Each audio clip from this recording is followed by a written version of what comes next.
People ask me how to get rich, the same way they ask how to get fit or how to learn a language. They expect an answer with steps.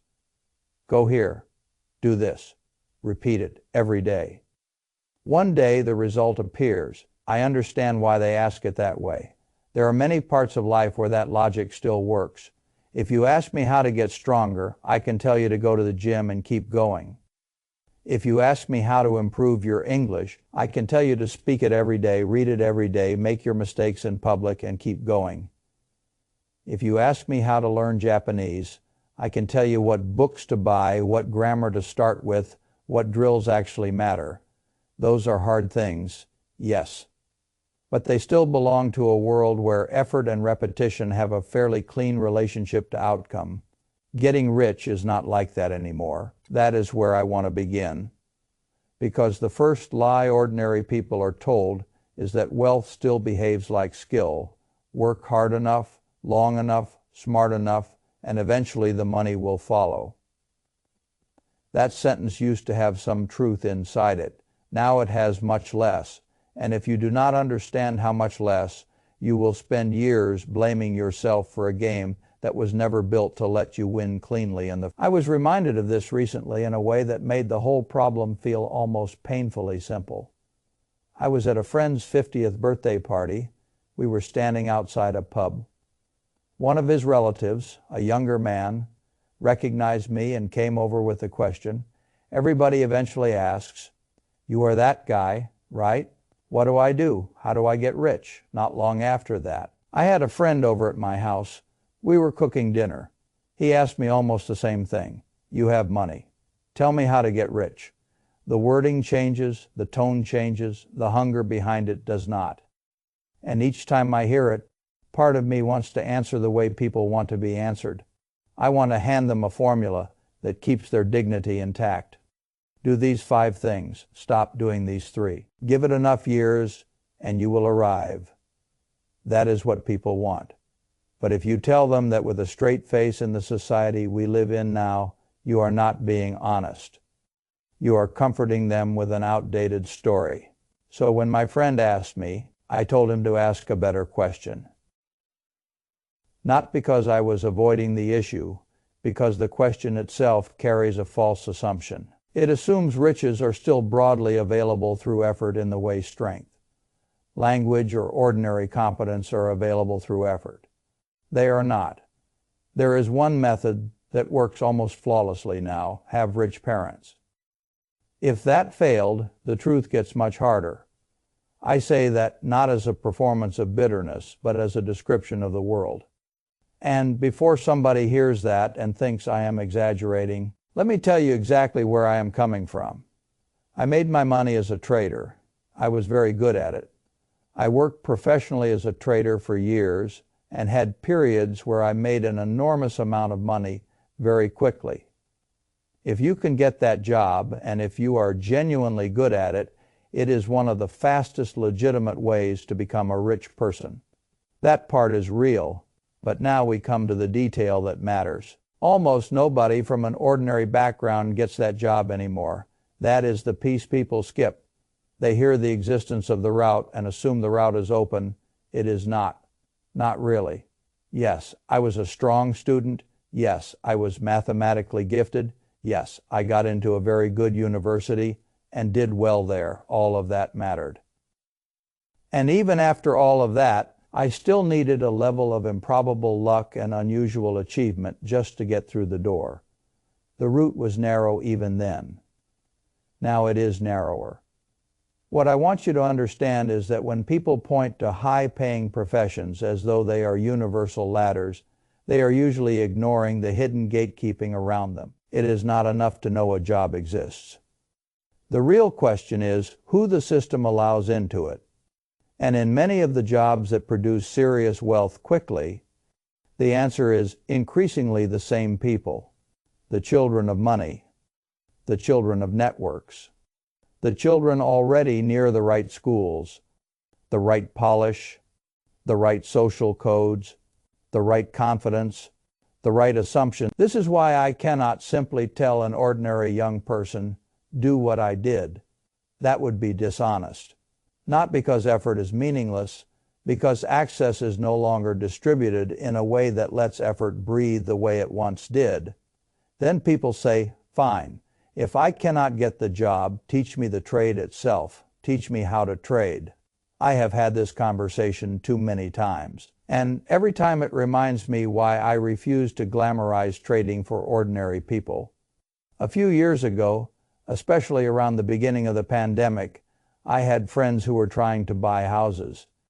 They had decent savings, but not enough to keep up with what I believed was coming. I looked at the response to the pandemic and thought immediately that asset prices would rise sharply, house prices, gold, other stores of value. That was the logic. Rich people would come out of the shock with more liquidity, more asset demand, more hunger for protection, and ordinary people would get priced out faster if they waited too long. I talked about this publicly. I believed it strongly. And because I believed it strongly, I told a few friends, people I knew personally, that if they could not yet buy a house, buying gold might at least help them hedge against the world moving away from them. It was a good call. Gold went up, then it went up more. Then it pulled back a bit. 9 months later, I got the panicked phone calls individually. Each friend said roughly that I have lost everything. At first I did not understand. How could they be down when the original call had been so profitable? Then the real story came out. They had not simply followed the trade, they had followed the feeling at first. When gold looked ugly, they hesitated. Then it started moving, and they felt they had missed it. So they bought late. Then it moved more, and because they had made some money, they themselves were now traders. That is the moment people get destroyed. The first small win convinces them they possess a skill they do not yet possess. Then they go wild. They bought more. They bought silver. They bought platinum. They bought other things I never told them to touch. They bought because they were no longer following an idea. They were following the intoxication of being temporarily right in a rising market. Then the inevitable volatility came, and they were not just shaken, they were crushed. That experience taught me something I already knew, but had apparently not yet learned severely enough. I cannot teach ordinary people to trade safely in the way they think I can. Trading is not one skill. It is a bundle of temperament, discipline, timing, pain tolerance, technical knowledge, macro interpretation, size control, and the ability to stop yourself from turning one correct insight into 10 incorrect expansions of that insight. It is gambling for most people. That sentence makes people angry because they want trading to feel like meritocracy in fast forward. Most of the time it is not. And if you doubt that, just look at the platforms themselves. They tell you the truth in tiny letters. The majority lose money. Who do you think is on the other side of that? Professionals. Systems, institutions. People trained for years to remain calm where amateurs become euphoric or hysterical. If you sit at the table and cannot identify who the weak player is, it is usually you. That is what ordinary people refuse to hear. They want the market to be a ladder. For most of them, it becomes a casino that flatters them just long enough to take more than it gives. And we have done something extremely cruel in the culture around this. We have filled the internet with young men showing cars, watch collections, screenshots, leverage, and fantasy. FX and all the other fast money stories into a kind of masculinity theater. Meanwhile, I get emails, real ones. Young men telling me they lost everything. Young men telling me they know they were stupid, but now they have finally figured it out. Young men who still cannot stop because the system already convinced them that not becoming rich quickly is a personal humiliation. That is what I mean when I say this question is dangerous. It is not just financially dangerous, it is psychologically destructive, because we have told a generation that money is the measure of worth while quietly blocking most of the legitimate paths into serious wealth. That combination is devastating. The game says become rich or become invisible. Then the structure of the game makes becoming rich almost impossible if you were born on the wrong side of the ownership divide. That is a recipe for shame, not prosperity. Now, let me say something that may sound contradictory at first, but is absolutely central to understanding the present. There is still social mobility at the micro level. That is why the lie survives. If you work harder than the people immediately around you, if you study more seriously than the people immediately around you, if you choose better than the people immediately around you, if you stay sober where they get distracted, if you keep your head where they lose theirs, you can absolutely end up somewhat better off than people from your same broad class background. That part is real. You can get a better job. You can save a bit more. You can live in a somewhat nicer neighborhood. You can become more stable, more secure, more employable, more respectable in conventional terms. That is enough to keep the merit story alive, because the system can still point to those marginal differences and say, see, effort works. What the system hides is that the macro ladder is broken. You may be able to outperform the people near you. You are still not competing on equal terms with the people above you. That is the important distinction. The poor are still forced to compete with the poor. The ordinary are still forced to compete with the ordinary. You still have to work. In fact, because the safety net is thinner and the penalties are harsher, you have to work even harder just to avoid falling into real desperation. But that competition is mostly lateral. The vertical jump into the world of real asset security is increasingly closed off unless wealth is already flowing toward you from the past. That is what inheritance now means. It is not always dramatic. That is another reason the trap is hard to see. People imagine inheritance as some giant aristocratic event. A castle, a trust fund, a dramatic reading of a will. That is not how it mostly functions. It functions quietly. Your friend buys a flat at 29 and never tells you that his parents gave him £200,000. A couple moves into a nice house and never quite mentions that the deposit was not really saved from salary. It was transferred from another generation. Someone looks financially responsible, mature, sorted, ahead of the game, and the crucial fact remains invisible. The head start was inherited.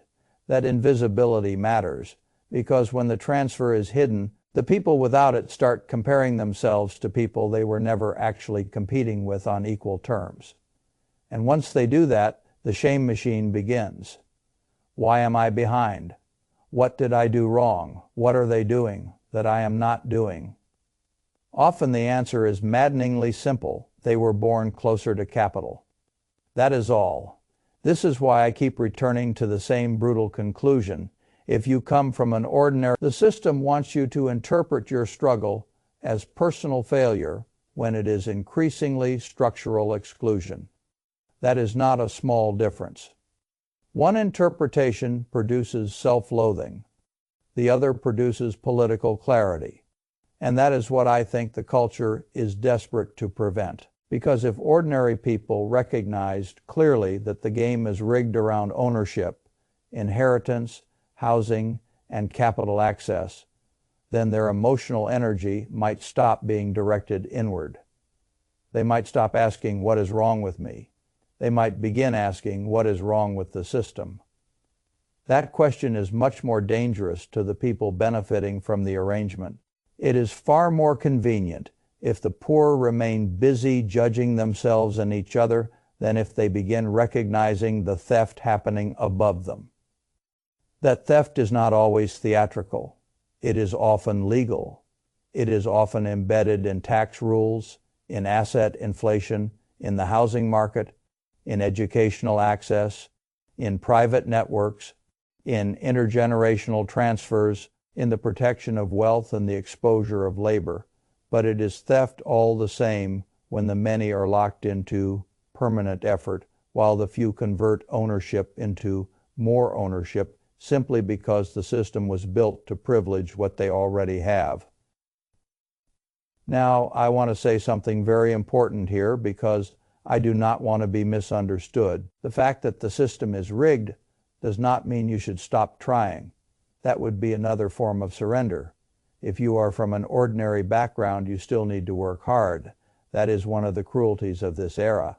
You still need to study seriously. You still need to choose work carefully. You still need to avoid the traps that are now everywhere. You still need to become disciplined. You still need to build what little leverage you can build because the penalties for not doing so are severe. You can absolutely be pushed into genuine poverty, homelessness, precarity, or dependence if you drift carelessly through the system. So yes, you must still act, but you must act with the correct diagnosis. You are not failing because wealth did not arrive as a reward for effort alone. That reward structure barely exists now at the top end of life. The richest paths are inherited or politically protected. That is the truth. Once you accept that, something important becomes possible. You can stop using financial outcome as the sole measure of dignity. I care about this more than most people realize because when I look back on my own life, poverty was hard. Of course it was hard. But the judgment around poverty, the social interpretation of poverty, the way it teaches a child to see himself as lacking, as behind, as less than, as somehow responsible for what the structure handed him, that can wound even deeper than the scarcity itself, and that is what I want younger people to stop doing to themselves. No matter how much the system takes from you financially, it cannot take your dignity unless you hand it over. That matters. Your worth is not equal to your net worth. Your labor is not meaningless because it did not turn into property wealth at the speed.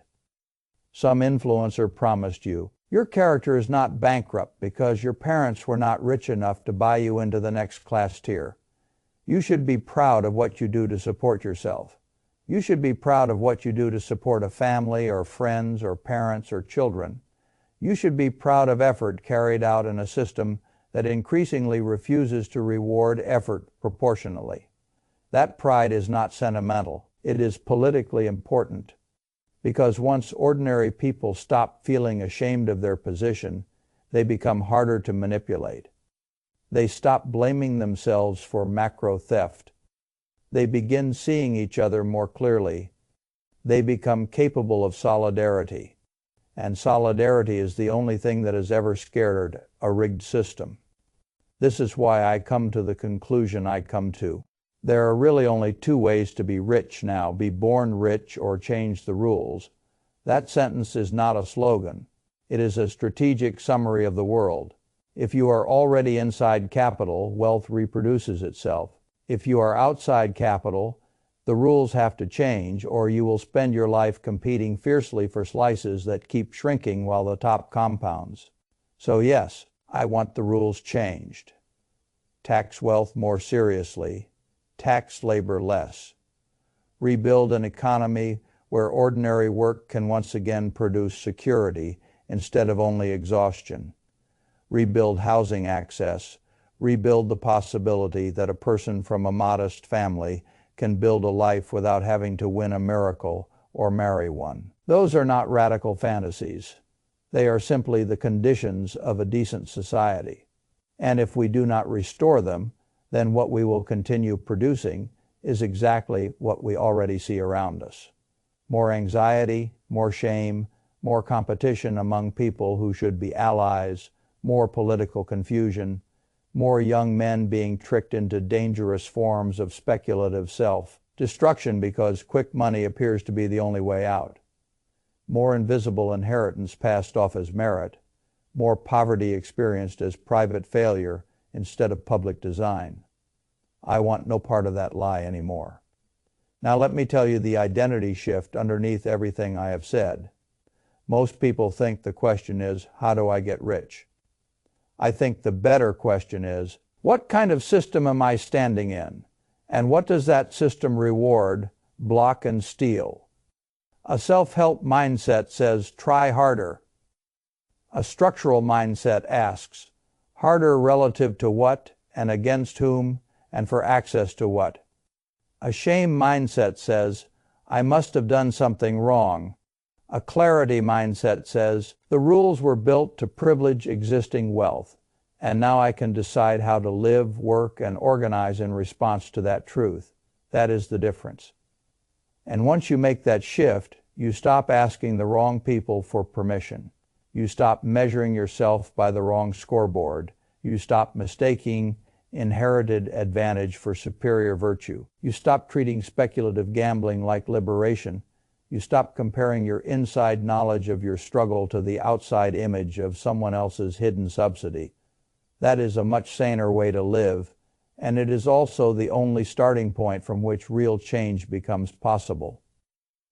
If you want my honest answer to the question now, here it is.